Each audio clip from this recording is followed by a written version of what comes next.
अस्सलाम वालेकुम। आज हम क्या कहते हैं ट्रांसक्रिप्शन पढ़ेंगे प्रोकैरियोट्स में। तो ट्रांसक्रिप्शन का पता होना चाहिए। ट्रांसक्रिप्शन होती क्या है? इसमें बेसिकली जो डीएनए का स्ट्रैंड है, जो डबल हेलिकल स्ट्रैंड होता है, इसमें से एक डीएनए का स्ट्रैंड यूज होगा और डीएनए फिर आगे कोई भी आरएनए का मॉलिक्यूल बना देगा। वो या तो टीआरएनए हो सकती है, या वो राइबोसोमल आरएनए हो सकती है, या वो एमआरएनए हो सकती है। जो एमआरएनए होगी, जो कि मैसेंजर आरएनए होती है, वो फिर आगे जाके प्रोटीन्स बनाती है। जो RNA which is ribosomal RNA, जो टीआरएनए होती है, ये आपकी नॉन कोडिंग और क्या कहते हैं नॉन स्पेसिफाइड आरएनए होती है। क्योंकि बेसिकली जो टीआरएनए है उसने ये कहते हैं अमाइनो एसिड्स को क्या कहते हैं अटैच करके लाना होगा आरआरएनए पे, और जो आरआरएनए है वो यूजुअली आपकी राइबोसोम्स के अंदर होती है। जब इसके साथ कोई प्रोटीन्स आके बाइंड करती है तो आरआरएनए दोनों प्रोकैरियोट्स और यूकैरियोट्स में आपके राइबोसोम्स बनाती है।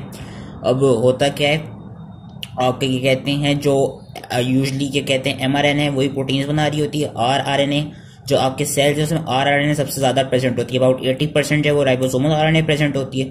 जो टीआरएनए है वो फिर क्या कहते हैं अराउंड 15% होती है। जो सबसे कम होती है वो एमआरएनए होती है, which is around 5%, if I am not wrong, yes it is around 5%। तो खैर आज हम ट्रांसक्रिप्शन की बात करेंगे प्रोकैरियोट्स में। प्रोकैरियोट्स में होता क्या है कि कहते हैं आरएनए पॉलीमरेज यूज होता है। तो सबसे पहले हम जो प्रोकैरियोटिक आरएनए पॉलीमरेज है उसकी कुछ क्या कहते हैं स्पेसिफिक साइट्स की, उसके कुछ फंक्शंस की बात कर लेते हैं। जो आरएनए पॉलीमरेज यूज होता है प्रोकैरियोट्स में, होता क्या है कि वो एक मल्टी सब यूनिट एंजाइम होता है। मल्टी सब यूनिट है यानी उसके काफी सब यूनिट्स होते हैं। इसमें होता क्या है कि ये उन्होंने पिक्चर दिखाई हुई, ये है आपका आरएनए पॉलीमरेज प्रोकैरियोट का। इसके पास दो अल्फा सब यूनिट्स होते हैं, एक बीटा सब यूनिट होता है, एक बीटा प्राइम सब यूनिट होता है, एक ओमेगा सब यूनिट होता है, और एक क्या कहते हैं सिग्मा सब यूनिट होता है। होता क्या है, जो दो अल्फा बीटा बीटा प्राइम या beta dash you can call it, और जो ओमेगा वाला पार्ट है, जो ये वाला पार्ट है विदाउट सिग्मा, इस पार्ट को हम कहते हैं कोर एंजाइम। और कोर एंजाइम ये पांचों पार्ट्स प्लस सिग्मा वाला पार्ट क्या कहते हैं आपका बनाता है होलो एंजाइम। तो इसमें जो क्या कहते हैं बीटा पार्ट होता है उसके पास 5' पॉलीमरेज एक्टिविटी होती है। यानी ये क्या कहते हैं आपके क्या कहते हैं जो राइबोन्यूक्लियोटाइड्स आ रहे होंगे उनको, जिस तरह हमने रेप्लिकेशन में पढ़ा था कि जो डीएनए पॉलीमरेजेस थे उनमें 5' पॉलीमरेज एक्टिविटी थी, उस तरह यहाँ पे जो बीटा पार्ट है वो 5' पॉलीमरेज एक्टिविटी के थ्रू जो राइबोन्यूक्लियोटाइड्स आ रहे होंगे उनको अटैच कर रहा होगा। जो बीटा प्राइम है, बीटा प्राइम क्या कराता है कि ये बेसिकली आपकी क्या कहते हैं जो भी टेम्पलेट यूज हो रहा होगा डीएनए का, जो भी स्टैंडर्ड टेम्पलेट यूज हो रहा होगा वहां पे जाके बाइंड करा रहा होगा। और जो आपके ओमेगा और अल्फा फैक्टर्स होते हैं ये एंजाइम की असेंबली करा रहे होते हैं। जो इसमें सिग्मा फैक्टर होता है, सिग्मा फैक्टर सबसे इंपॉर्टेंट होता है क्योंकि सिग्मा फैक्टर बेसिकली क्या कहते हैं जो स्पेसिफिक न्यूक्लियोटाइड, जो स्पेसिफिक सीक्वेंस होता है जहां पे जो भी डीएनए का स्टैंडर्ड जिसको एज अ टेम्पलेट यूज करना है, वहां पे जिधर जो भी स्पेसिफिक सीक्वेंस होगा वो वहां पे जाके सिग्मा जाके पहले उसको क्या कहते हैं डिटेक्ट करेगा, फिर उस जगह पे जाके बीटा प्राइम के थ्रू वो अटैच होगा। क्योंकि होता क्या है जब भी ट्रांसक्रिप्शन होती है इसमें ये नहीं कि पूरी डीएनए का टेम्पलेट यूज हो जाता है, कि इसमें क्या कहते हैं डीएनए के दोनों स्ट्रैंड यूज होते हैं एज अ टेम्पलेट, लेकिन किसी भी स्ट्रैंड में कोई एक स्पेसिफिक न्यूक्लियोटाइड सीक्वेंस होना चाहिए जिसको हम प्रोमोटर रीजन कहते हैं। जब वो क्या कहते हैं आपका बेसिकली जब वो डिटेक्ट कर लेगा सिग्मा फैक्टर, तो उसके बाद क्या कहते हैं ये आपका एंजाइम वहां के लगेगा। वहां लगने के बाद जाके फिर बाद में क्या कहते हैं ट्रांसक्रिप्शन पूरी होती है, जो कि अब हम देखते हैं कि होती कैसे कि तो आपकी जो ट्रांसक्रिप्शन होती है उसके 3 स्टेप्स होते हैं, initiation, elongation and termination. Initiation कैसे होती है मैंने अभी बताया कि कोई प्रोमोटर रीजन होता है जहां पे आके आरएनए पॉलीमरेज अटैच होगा, जो एक स्पेसिफिक न्यूक्लियोटाइड सीक्वेंस होगा जिसको ये डिटेक्ट करेगा, फिर ही कहते हैं ट्रांसक्रिप्शन ने शुरू होना होगा। जिस तरह हमने रेप्लिकेशन में पढ़ी थी, एक ओरिजिन ऑफ रेप्लिकेशन वाली साइट थी जो कि कहते हैं प्रोकैरियोट्स में डीएनए डिटेक्ट कर रहा था, उसी तरह यहाँ पे प्रोकैरियोट्स में क्या होता है कि जब भी रेप्लिकेशन होनी होती है तो रेप्लिकेशन से पहले प्रोमोटर रीजन होते हैं, और 2 रीजन होते हैं जिनको हमने याद करना होगा। एक होता है -35 सीक्वेंस और एक होता है प्रिब्नो बॉक्स, जिसको आप -10 के कहते हैं सीक्वेंस भी कह सकते हैं। होता क्या है जो जिस जगह पे ट्रांसक्रिप्शन शुरू होने ना, उस जिस बेस से, जिस न्यूक्लियोटाइड बेस से, उस बेस का नाम होता है +1, और उससे फिर जो पिछली जितनी भी बेसेस होंगी ना जो क्या कहते हैं उसके लेफ्ट पे होंगी, इसके 5 एंड पे होंगी, उस टेम्पलेट से 5 एंड पे, उसको हम अपस्ट्रीम भी कहते हैं, उनमें सारे क्या कहते हैं नेगेटिव नंबर लग जाता है। तो ये जो -35 सीक्वेंस है ना, ये बेसिकली पहली प्रोमोटर साइट है, ये प्रोमोटर सीक्वेंस है। ये TTGACA जो है, अगर ये ना याद भी तो कोई मसला नहीं, बस ये याद होना चाहिए कि जो -35 सीक्वेंस है ये आपका शुरुआत के कहते हैं मेन प्रोमोटर रीजन है, और यहाँ पे सबसे पहले आकर आरएनए पॉलीमरेज लगता है। और एक और खास बात जो याद रखनी, जो प्रोमोटर रीजन होंगे वो ट्रांसक्राइब नहीं होंगे ट्रांसक्रिप्शन के थ्रू, मतलब इन जगहों पे कोई आपके वो नहीं लगेंगे, इन जगहों में और इनके दरमियान जितनी जगह यहाँ पे कोई भी राइबोन्यूक्लियोटाइड्स नहीं लगेंगे। जो स्टार्ट ऑफ ट्रांसक्रिप्शन है, जो ट्रांसक्रिप्शन की साइट है स्टार्टिंग की, वहां से आपके आरएनए के न्यूक्लियोटाइड्स आना अटैच शुरू होंगे, फिर आपको जो भी आरएनए का मॉलिक्यूल बनना है वो बनेगा। तो एक होती है -35 सीक्वेंस, जहां पे सबसे पहले आके लगता है माइनस इसलिए का क्योंकि वो क्या कहते हैं जो स्टार्ट ऑफ ट्रांसक्रिप्शन है उससे नेगेटिव है, उससे पहले है, उससे लेफ्ट है, उससे अपस्ट्रीम है। वहां यहाँ पे आके सबसे पहले आरएनए पॉलीमरेज लगेगा through its sigma factor and through its beta क्या कहते हैं beta prime factor as a whole लगेगा। फिर वो आगे चलता जाएगा, फिर वो दूसरे प्रोमोटर रीजन को आइडेंटिफाई करेगा जिसका नाम है प्रिब्नो बॉक्स, जो कि -10 रीजन पे होता है, जिसका इधर न्यूक्लियोटाइड सीक्वेंस ये है T8T होता है। जैसे ये इस वाले क्या कहते हैं रीजन को डिटेक्ट कर लेता है, मतलब यहाँ से आरएनए पॉलीमरेज चल के आगे आया, जैसे वो इधर आ जाता है ना, फिर यहाँ पे आके वो जो पिछला डीएनए का मॉलिक्यूल था जो कि अभी तक डबल हीलिक्स था उसको ब्रेक करता है, उसको अनवाइंड कराता है और उसको सिंगल स्ट्रैंड में बनाता है, क्योंकि जो रेप्लिकेशन जो ट्रांसक्रिप्शन होगी वो सिंगल स्ट्रैंड के थ्रू ही होगी। तो पहले यहाँ पे था, यहाँ से चलता गया, जब यहाँ पे आएगा तो ये जो अराउंड 19 या लिखे हुए लेकिन -10 से -35 तक अराउंड 14 या अराउंड कह सकते हैं अराउंड 15 भी बेस पेयर्स होंगे।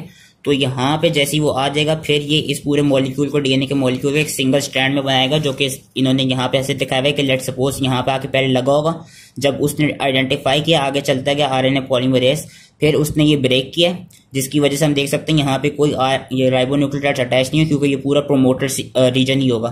फिर जब वो आगे आएगा स्टार्ट ऑफ ट्रांसक्रिप्शन पे, फिर यहाँ से आके राइबोन्यूक्लियोटाइड्स लगना स्टार्ट होंगे। तो ये जो प्रोमोटर रीजन पे जाके बाइंड करनी थी इसने, ये थी इनिशिएशन। बेसिकली इनिशिएशन के बाद इलोंगेशन कैसे होगी कि सबसे पहले कुछ आपके आरएनए के वो क्या कहते हैं न्यूक्लियोटाइड्स अटैच होते रहेंगे, छोटे से आरएनए क्या कहते हैं स्ट्रैंड्स बनते रहेंगे, लेकिन वो डिग्रेड होते रहेंगे, मतलब कोई भी हो सकता है अराउंड 7 बेस पेयर्स या अराउंड 6 बेस पेयर्स।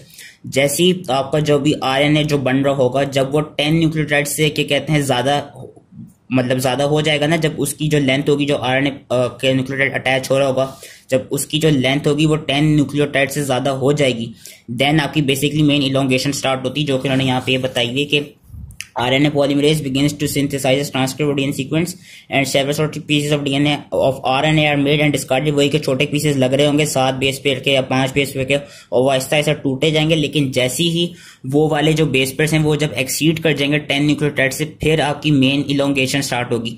फिर क्या होगा, जो सिग्मा फैक्टर था जो प्रोमोटर रीजन्स को जो स्पेसिफाई करा था और जो अटैच हुआ था वो भी निकल जाएगा, और साथ में जो कोर एंजाइम होगा वो भी एक तरफ से इन प्रोमोटर रीजन्स को छोड़ देगा। जब ये छोड़ देगा फिर क्या होगा, फिर इलोंगेशन शुरू होगी। इलोंगेशन कैसे होगी, इलोंगेशन बेसिकली वैसी ही होगी जिस तरह रेप्लिकेशन में हो रही थी, बस फर्क ये होगा कि रेप्लिकेशन में इलोंगेशन के वक्त हमको आरएनए प्राइमर्स चाहिए थे, और वहां पे आपके जो वो न्यूक्लियोटाइड्स थे वो थे डीऑक्सीराइबोस न्यूक्लियोसाइड्स ट्राइफॉस्फेट थे। यहाँ पे क्या होगा, यहाँ पे आरएनए पॉलीमरेज को कोई भी आरएनए प्राइमर नहीं चाहिए होगा, वो बस उसको जो न्यूक्लियोसाइड ट्राइफॉस्फेट चाहिए होंगे वो राइबोस शुगर के होंगे, वो होंगे राइबो न्यूक्लियोसाइड्स। रेप्लिकेशन में थे क्या कहते हैं डीऑक्सीराइबो, यहाँ पे होंगे सिर्फ राइबो न्यूक्लियोसाइड ट्राइफॉस्फेट्स होंगे, वो एज अ सब्स्ट्रेट यूज हो रहे होंगे, और वो फिर क्या कहते हैं मोनोफॉस्फेट में कन्वर्ट हो रहे होंगे। और यहाँ पे एक और खास बात है इलोंगेशन में, जो मैंने रेप्लिकेशन में भी शायद बताई थी कि जो आरएनए पॉलीमरेज होगा उसके पास 3,5 एक्सोन्यूक्लियस एक्टिविटी नहीं होगी, यानी ये प्रूफ रीडिंग नहीं कर सकता, इसीलिए आपकी रेप्लिकेशन में कोई भी वो नहीं आती, कोई म्यूटेशन नहीं आती, लेकिन सिर्फ ट्रांसक्रिप्शन और ट्रांसलेशन में आती। क्यों? क्योंकि जो आरएनए पॉलीमरेज है उसका जो बीटा सब यूनिट है वो 5' पॉलीमरेज में चलता जाएगा, और ऐसा भी हो सकता है कि वो कोई वैलिड न्यूक्लियोटाइड आकर अटैच कर दे, लेकिन वो उसको नहीं रिमूव कर पाएगा। क्यों नहीं रिमूव कर पाएगा? क्योंकि उसके पास 3,5 एक्सोन्यूक्लियस जो कि प्रूफ रीडिंग वाली एक्टिविटी होती है वो उसके पास एब्सेंट होती है, इसलिए यहाँ पे म्यूटेशन के चांसेस काफी होते हैं। तो खैर ये इलोंगेशन चलती रहेगी। ये आरएनए जो भी बन रही है, ये एमआरएनए भी हो सकती है, आरआरएनए भी हो सकती है, टीआरएनए भी हो सकती है। तो ये एक आरएनए का मॉलिक्यूल सिंथेसाइज होता रहेगा जब तक कोई टर्मिनेशन पॉइंट नहीं आ जाता। अब टर्मिनेशन भी दो तरह की होती है, एक तो प्रोटीन डिपेंडेंट होती है और एक प्रोटीन इंडिपेंडेंट होती है। जो प्रोटीन होती है उसका नाम होता है रो। जो सबसे पहले प्रोटीन इंडिपेंडेंट होती है जिसमें रो की जरूरत नहीं होती, उसमें क्या होता है कि इलोंगेशन होती रहती है। ये एक ऐसा टेम्पलेट स्ट्रैंड है, अब नई आरएनए बन रही है, होगा क्या, जो नई आरएनए बन रही होगी ना, टेम्पलेट स्ट्रैंड नई आरएनए में ऐसे सीक्वेंसेस बनाएगा जो कि सेल्फ कॉम्प्लीमेंट्री होंगे। और ये कहते हैं जैसी वो जो आपकी डीएनए टेम्पलेट होगा वो जो आरएनए बना रहा होगा, जो नया आरएनए सिंथेसाइज कर रहा होगा। अच्छा, एक और बात, जो टेम्पलेट स्ट्रैंड होता है उसको मैंने शायद बता भी दिया था पहले, लेकिन मैं फिर से आई थिंक बता देता हूँ अगर मैंने ना बताया, कि जो टेम्पलेट स्ट्रैंड होता है उसको हम एंटी सेंस भी कहते हैं और उसको हम नॉन कोडिंग कहते हैं। वेरएस जो आपका दूसरा वाला स्ट्रैंड होता है जो कैसा टेम्पलेट नहीं यूज हो रहा होता, उसको हम सेंस स्ट्रैंड कहते हैं या कोडिंग स्ट्रैंड कहते हैं। तो इसमें जिस तरह ये टेम्पलेट है इसको हम कहेंगे नॉन कोडिंग स्ट्रैंड और इसको हम कहेंगे एंटी सेंस स्ट्रैंड। तो होगा क्या, खैर जो ये वाला टेम्पलेट स्ट्रैंड था इससे नया आरएनए बन गया। ये जिस तरह यहाँ भी उन्होंने दिखाया हुआ है कि ये वाला जो सिंगल स्टैंडर्ड मॉलिक्यूलर डीएनए का ये ऐसा टेम्पलेट है, ये वाला ऐसा टेम्पलेट नहीं यूज हो रहा। इससे हम देख सकते हैं ब्लू ब्लू आरएनए बन रही है। टर्मिनेशन में क्या होता है, जो रो इंडिपेंडेंट होती है जिसमें प्रोटीन रिक्वायर्ड नहीं होती, उसमें क्या कहते हैं जो आरएनए बन रही होती है उसमें क्या कहते हैं जो टेम्पलेट है वो ऐसे सीक्वेंसेस बनाता है आरएनए में जो कि सेल्फ कॉम्प्लीमेंट्री होते हैं, जो कि उन्होंने यहाँ पे दिखाए हैं। वो सेल्फ कॉम्प्लीमेंट्री सीक्वेंसेस क्या करते हैं, आपस में बाइंड करके एक हेयर पिन मॉलिक्यूल बना देते हैं। यहाँ पे उन्होंने दिखाया हुआ है कि जो डीएनए टेम्पलेट था उसने ऐसा आरएनए बनाया, इसमें क्या हुआ कि ये जो वो सीक्वेंसेस बने ये सेल्फ कॉम्प्लीमेंट्री है। सेल्फ कॉम्प्लीमेंट्री कैसे हैं, ये जो ए है ये आगे यू के साथ आके बाइंड कर देगा जो कि कर रहा है। ये जो जी है, जी आपकी सी साइटोसिन के साथ कर देगी। जो ये ट्रिपल सी आ रहे हैं यहाँ पे ट्रिपल जी के साथ यूनाइट कर देंगे। जो यहाँ पे जी आ रहा है वो यहाँ पे सी के साथ कर देगा। जो यहाँ पे सी आ रहा है वो यहाँ जी के साथ बाइंड कर देगा। और इस तरह ये हम देख सकते हैं हेयर पिन मॉलिक्यूल बना रहा है। ये जो बीच में एन लिखा हुआ है इनको ये न्यूक्लियोटाइड्स हैं, ये कोई भी सीक्वेंस हो सकता है, यहाँ पे कोई भी बेसिस हो सकती है। बेसिकली जो ये हैं इस तरह इसने जो रो इंडिपेंडेंट है उसमें सेल्फ कॉम्प्लीमेंट्री सीक्वेंसेस बन गए। तो हो गए वो सेल्फ कॉम्प्लीमेंट्री सीक्वेंसेस आपस में बाइंड करेंगे, बाइंड होने के बाद वो एक हेयर पिन मॉलिक्यूल बनाएंगे। और वह जैसे ही हेयर पिन मॉलिक्यूल बना लेते हैं ना, क्योंकि 5 से 3 एंड पे चल रही होती है, तो जो 3 एंड होते हैं ना, 3 एंड वहां से आगे जाके फिर काफी सारे यूरासिल के मॉलिक्यूल्स लगे होते हैं। अब यूरासिल के मॉलिक्यूल्स क्या करते हैं, जो आपकी आरएनए होती है, आरएनए की खास बात क्या होती है कि उसमें यूरासिल होते हैं। यूरासिल जो है वो आपका डीएनए के एडेनिन के साथ बाइंड कर रहा होता है, लेकिन जो ये बॉन्ड्स होते हैं ये काफी वीक होते हैं। तो ये जो यूरासिल काफी सारे लगे हुए ना, इनके काफी वीक बॉन्ड्स होंगे एडेनिन के साथ, तो ये खुद ब खुद ही स्पॉन्टेनियसली कट ऑफ हो जाएंगे इससे, जिससे फिर जो आरएनए का टेम्पलेट स्ट्रैंड बन रहा है वो निकल जाएगा। जब आरएनए का टेम्पलेट स्ट्रैंड निकल जाएगा तो ट्रांसक्रिप्शन खत्म हो जाएगी। और फिर क्या होगा, जो ये अपना सिंगल स्ट्रैंडेड जो डीएनए थी, जो टेम्पलेट खुला हुआ था, ये फिर वापस जिप अप होकर वापस जो डीएनए अपनी डबल हीलिक्स फॉर्म में आ जाएगी, क्योंकि डीएनए ने अपनी डबल हीलिक्स फॉर्म में होना होता है। तो ये होता है रो इंडिपेंडेंट टर्मिनेशन में। रो डिपेंडेंट टर्मिनेशन में क्या होता है, इसकी उन्होंने फिगर दिखाई भी नहीं है, पर मैं थ्रू पेन समझा देता हूँ कि जो एक प्रोटीन होती है रो, वो क्या करती है, वो जो आरएनए बन रही है उस आरएनए में एक साइटोसिन रिच रीजन होगा जिसको हम कहेंगे रो यूटिलाइजेशन साइट। एक साइट होगी जहां पर काफी सारे साइटोसिन के न्यूक्लियोटाइड्स साइटोसिन की काफी वो होंगी, नाइट्रोजनस बेसिस होंगी। अब होगा वहां पे एक साइट होगी जिसका नाम होता है रो यूटिलाइजेशन साइट। और जो ये रो प्रोटीन है इसकी खास बात क्या है, इसके पास 2 एक्टिविटीज होती हैं, एक एटीपीएस और एक हेलिकेस। होगा क्या, इस वाली टर्मिनेशन में जो आरएनए पॉलीमरेज है वो एक जगह पे अपनी टर्मिनेशन वाली पॉइंट पे जाके पॉज हो जाएगा, वहां पे रुका हुआ होगा लेकिन वहां से निकल नहीं पा रहा होगा और आरएनए को रिलीज नहीं कर रहा होगा। तो होगा क्या कि लेट सपोज हम कर लेते हैं कि ये यहाँ पे आके जो वो है ट्रांसक्रिप्शन है वो खत्म हो गई है। अब इस आरएनए को रिलीज कराने से आरएनए का मॉलिक्यूल, तो हुआ क्या, यहाँ पे किसी भी साइट पे लेट सपोज ये जो मेरा पेन है ये एक रो प्रोटीन है, इसने किसी भी साइट पे अपना रो यूटिलाइजेशन साइट ढूंढी। लेट सपोज ये यहाँ पे आके वो अटैच हुई। अब वो अपनी एटीपीएस एक्टिविटी को यूज करके आगे चलती जाएगी जहां तक वो जो आरएनए पॉलीमरेज पॉज नहीं हुआ। तो वो जिधर भी जो उसकी साइट थी वहां से वो एटीपीएस एक्टिविटी के थ्रू गई, आगे जाके जहां पे टर्मिनेशन पॉइंट है ना, जहां पे पॉलीमरेज पॉज हुआ है, जहां से आगे आरएनए बन नहीं पा रही, वहां पे आके ये अपनी हेलिकेस वाली एक्टिविटी यूज करेगी। जैसी ये हेलिकेस एक्टिविटी यूज करेगी वैसी जो आरएनए की मॉलिक्यूल बना है वो रिलीज हो जाएगा और जो डीएनए है वो जिप अप होकर वापस डबल हेलिकल फॉर्म में आ जाएगा। और यही चीज उन्होंने लिखी है कि this requires participation of additional protein rho, जो कि हेक्सामेरिक है। इसकी दो इसकी वो खसूसियात होती हैं, 2 की चीजें होती हैं, 2 के फंक्शंस होते हैं, एटीपीएस वाले और हेलिकेस वाले, 2 एक्टिविटीज होती हैं, एटीपीएस और हेलिकेस वाली। होता क्या है कि rho binds to a C rich, जहां पे cytosine rich rho utilization site, जिसको हम रेड भी कहते हैं, नियर द 5 एंड ये मैं बताना भूल गया, जो 5 एंड है जहां से शुरू हुई थी ट्रांसक्रिप्शन। तो near the 5 end of the nascent RNA and using its ATPase activity, जो कि मैंने बताया कि एटीपीएस एक्टिविटी के थ्रू वो चलती रहेगी, moves along RNA until it reaches the point where RNA polymerase is paused at the termination site.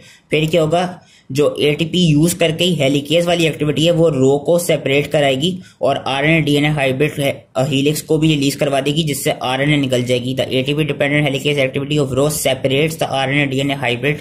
ये जो आरएनए डीएनए हाइब्रिड हीलिक्स बना हुआ है इसको सेपरेट करेगी, जिससे आरएनए रिलीज हो जाएगा। तो ये चीज थी। अब इससे एक क्लिनिकल है एंटीबायोटिक्स का यूज। आपका प्रोकैरियोट्स में क्या होता है कि प्रोकैरियोट्स में ट्यूबरकुलोसिस के ट्रीटमेंट के लिए एक एंटीबायोटिक दी जाती है जिसका नाम होता है राइफेम्पिन।